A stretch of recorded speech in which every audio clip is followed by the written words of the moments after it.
ప్రమాదాలకు కారణమవుతున్న వేబ్రిడ్జిని అక్కడి నుంచి తొలగించాలని పౌర హక్కుల సంఘం రాష్ట్ర కార్యదర్శి చిలకా చంద్రశేఖర్, పీడీఎం రాష్ట్ర నాయకులు వై వెంకటేశ్వరరావు డిమాండ్ చేశారు. నర్సారావుపేట నుండి సత్తెనపల్లి వెళ్లే రోడ్డులో ఇస్సేపాలెం చెక్పోస్ట్ వద్ద గల మణికంఠ వేబ్రిడ్జి వద్ద ఆర్&బి రోడ్డు కొంత ఆక్రమణకు లోనైంది. ఆ పక్కనే మణికంఠ ఏ బ్రిడ్జి, మరో వేబ్రిడ్జి ఉండడం భారీ వాహనాలు నిరంతరం ఇక్కడికి రావడం, కాటా వేయించుకొని వెళ్తుండడంతో భారీ వాహనాలతో రాకపోకల వల్ల ఆర్&బి రోడ్డు పెద్ద పెద్ద గుంతలుగా ఏర్పడి ప్రమాదాలు ఏర్పడి పలు వాహనాలు ప్రమాదాలకు లోనవుతున్నట్లు ప్రజా సంఘాల దృష్టికి రావడంతో ప్రాంతాన్ని పరిశీలించడం జరిగిందని, దీనిపై ప్రభుత్వము తగిన చర్యలు తీసుకోవాలని కోరారు.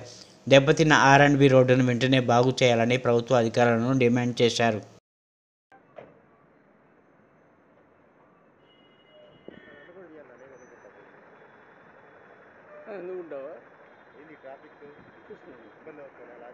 పంపించేస్తే పని అయిపోతుంది. ఇగో ఒక చెట్టు కింద.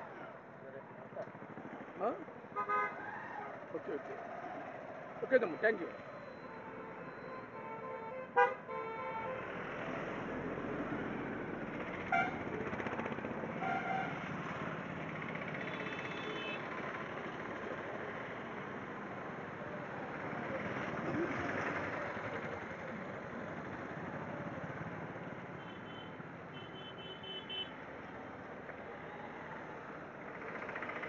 ఈ రోడ్డు బాగలేదు.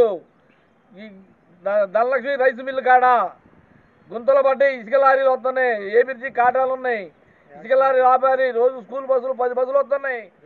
రోడ్డు అమ్మటి ఇసుక కళ్ళల్లో పడుతుంది, ఇబ్బందులు అవుతున్నాయి, యాక్సిడెంట్లు అవుతున్నాయి. దయచేసి ఎమ్మెల్యే గారికి ముందు 2 సంవత్సరాల క్రితం చెప్పాము, పట్టించుకోలేదు. ఇప్పుడు ఈ ఎమ్మెల్యే గారు దయచేసి పట్టించుకోవాలి.